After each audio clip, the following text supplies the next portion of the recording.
सुख ही मेरा और मेरे परिवार का सुख है। और हिंदू जाति पर आने वाली विपत्ति हम सभी के लिए महासंकट है। हिंदू जाति का अपमान हम सभी का अपमान है। इसी आत्मीयता हर हिंदू के रोम रोम में व्यापक होनी चाहिए। यही संघ का मूल मंत्र है।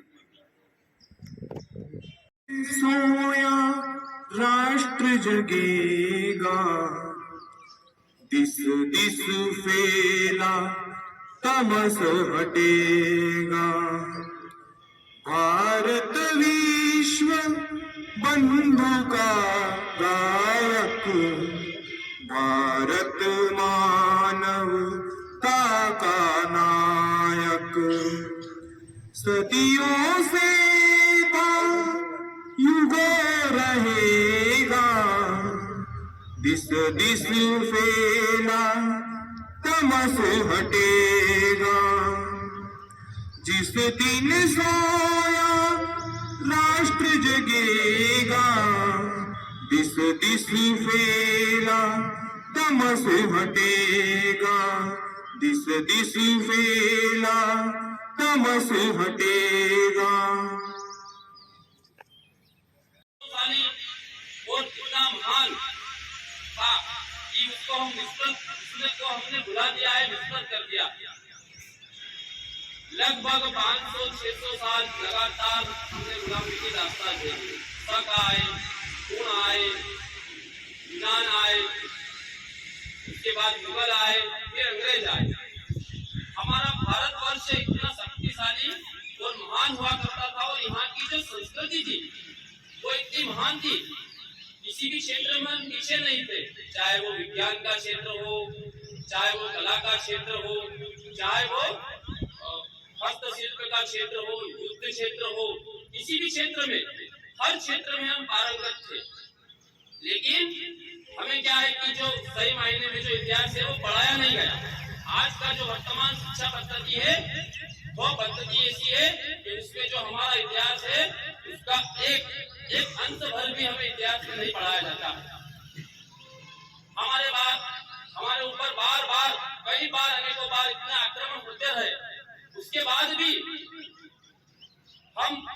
हमारी संस्कृति इतनी महान है कि हम भी उठ खड़े होते हैं। इसका मूल कारण यह है कि हम हमारी संस्कृति से बंधे हुए।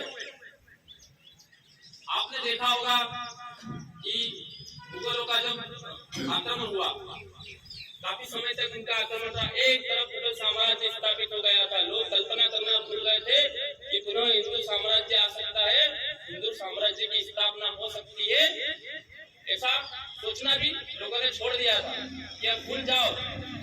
मंदिरों पर भी मुगल साम्राज्य के झंडे फहराने लगे थे, कहीं भी भगवा दिखाई नहीं देता था। लेकिन उस समय शिवाजी महाराज जैसे महान योद्धा, युग पुरुष जन्म लेते हैं और ऐसे छोटे छोटे अपने बंधुओं को, मित्रों को साथ लेकर एक सेना खड़ी करते हैं और मुगलों को हराकर और जहाँ जिन किलों पर, मंदिरों पर उनका कब्जे थे उनको छुड़ाकर और हर जगह भगवा पताका फहराकर पुनः हिंदू साम्राज्य की स्थापना करते हैं।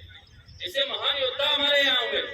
कला के क्षेत्र में हम जाए तो कहते हैं, उदाहरण देता है कि जो महिलाएं हमारी, जो बहनें साड़ी पहनती है, वो साड़ी इतनी कलाकारी से बनाई जाती थी कि वो जो माचिस की डिब्बी रहती है खड़ी करके उसके अंदर रख देते थे पूरी साड़ी को। इतने कला के क्षेत्र में हम आगे हुए। विज्ञान के क्षेत्र की हम बात करें तो उसमें भी हम कहीं पीछे नहीं थे। चिकित्सा के क्षेत्र में हमारे बहुत सारे पुराने ऋषि मुनि में चिकित्सा के महान जो ऋषि है। हम आयुर्वेद के क्षेत्र में जाएं तो भगवान धन्वंतरी का नाम हमने सुना है, पतंजलि का नाम हमने सुना है।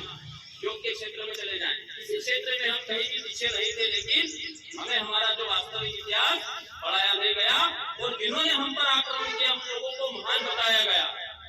हम सुनते भी, कहते भी, हमारी भाषाओं में हमने सुना भी होगा कि जो जीता वही कौन, बोलिए एक बार, जो जीता वही सिकंदर, कहते हैं ना। लेकिन मैं कहता हूँ कि ये गलत है। जो जीता वही सिकंदर नहीं है।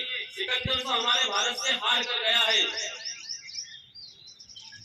हमारे यहाँ ऐसे महान, मैंने अभी बताया है, ऐसे महान योद्धा हुए शिवाजी महाराज। जिन्होंने जीवन में 250 लगभग युद्ध लड़े और अपने जीवन का एक भी युद्ध शिवाजी महाराज ने हारा नहीं। तो इसलिए हमको ये झूठा इतिहास पढ़ाया गया है कि जो जीता वही सिकंदर, सिकंदर हमारे भारत से हार कर गया है और राजा पोरुष ने उनको हराया है और वो नतमस्तक हुआ राजा पोरुष के आगे कि मैं आपको प्रणाम करता हूँ कि आपकी वो इतना प्रेरित हुआ और यहाँ से वापस लौट के गया कि आपकी इसी राष्ट्र मुक्ति और मातृभूमि के प्रति आपके मन में इतनी भक्ति भावना इतना प्रेरित हुआ कि नतमस्तक हुआ और मैं आज से वापस लौटता हूँ और मित्र बना। और यहाँ तक कि कहते हैं कि उनमें से उनकी लड़की का विवाह भी जो था उनका सेनापति के साथ हुआ। तो इतनी महान हमारी संस्कृति रही, लेकिन इसको पढ़ाया नहीं गया। हमको पढ़ा दिया कि जो जीता वही सिकंदर, जो जीता वही शिवाजी और जो हारा वो सिकंदर। ऐसी महान संस्कृति है हमारी। लेकिन क्या होता है कि धीरे धीरे सब भूलते जाते हैं। पहले ऐसा कहा है, हुण आए, फिर ऐसे करते करते यूनान आए, फिर मुगल आए और जैसे ही मुगल का साम्राज्य खत्म होने वाला था शिवाजी महाराज ने पुनः हिंदू साम्राज्य की स्थापना की। लेकिन शिवाजी महाराज उनके बाद ऐसे कार्य करने वाले हजारों लाखों स्वयंसेवक तैयार नहीं कर पाए। इस कारण फिर अंग्रेज आए। धीरे धीरे और अंग्रेजों ने क्या देखा कि यहाँ का जो हिंदू समाज है वो जातियों में अपने स्वार्थ में उलझा पड़ा है। इसको आसानी से इनके ऊपर अपने इसको बहुत ज्यादा छोटी छोटी जातियों में स्वार्थ में उलझा कर इनके ऊपर आसानी से हम राज कर सकते हैं। ऐसा विचार करके उन्होंने फूट डालो और राज करो ऐसी रणनीति अपनाई। एक तराजू लेकर आए थे शुरू में अंग्रेज, लेकिन 200 साल तक उन्होंने हम पर राज किया।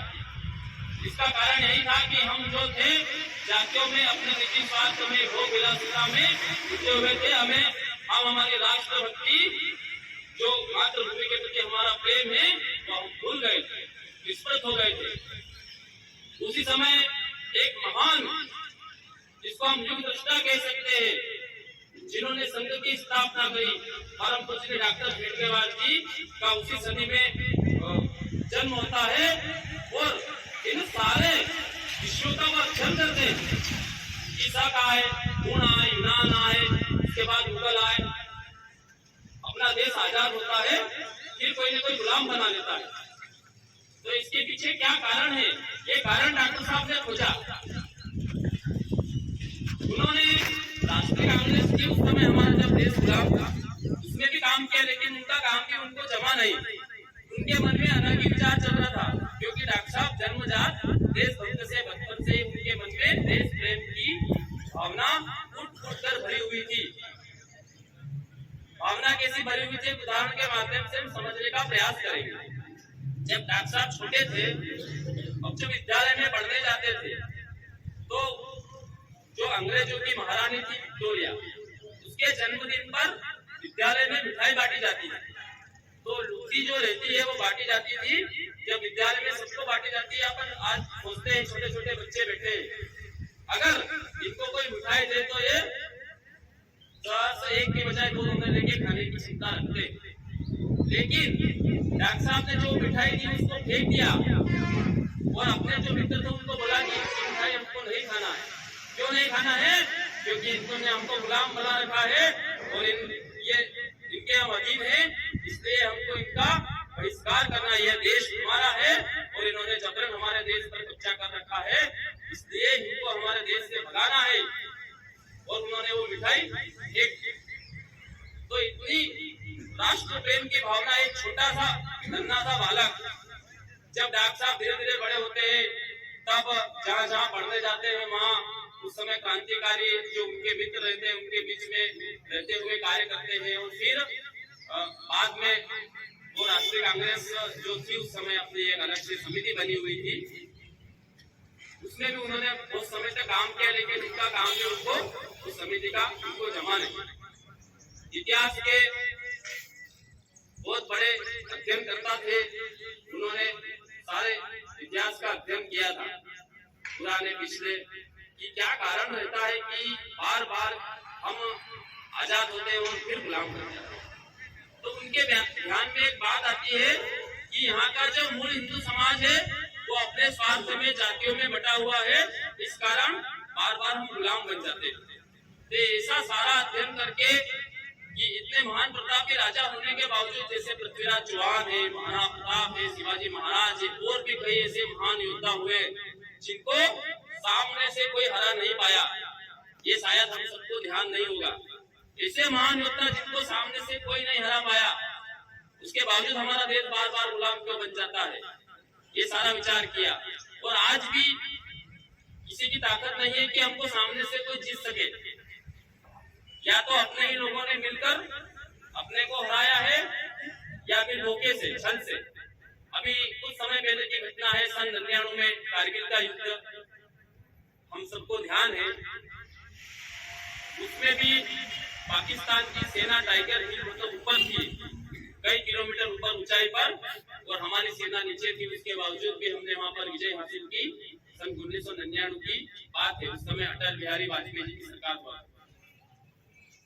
तो ऐसे महान योद्धा आज भी हमारे देश में है, लेकिन कभी क्या है कि हम अपने योद्धाओं की, हमारी जो उनके प्रति जो विश्वास है उसको कम ना होने दे, उनकी जो कमजोरी है वो किसी को ना बताएं, बल्कि उनके साथ खड़े रहेंगे, हम आपके साथ खड़े।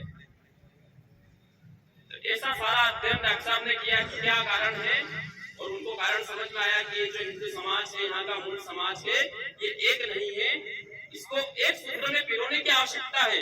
ऐसा सारा विचार करके डॉक्टर साहब ने सन 1925 में विजयादशमी के दिन अपना नागपुर में भोईचे का बाड़ा करके एक स्थान, उस समय डॉक्टर साहब उनको इसलिए कहते थे कि वो उस समय डॉक्टर की डिग्री हासिल की थी, डॉक्टर साहब ने पढ़ाई की थी डॉक्टर की। सन 1925 के ऐसे छोटे छोटे बच्चों को, 8, 10, 15 बच्चों को लेकर वहां उस मैदान की सफाई करते हैं, और संघ का बीज वहां पर लगाते हैं। और ऐसा बीज जो आज इसी बीज को लेकर हमारे पूरे देश भर में, यहाँ तक कि दुनिया भर में, कई जहाँ जहाँ हमारे हिंदू बंधु रहते हैं, विश्व के अनेक देशों में संघ का काम चलता है।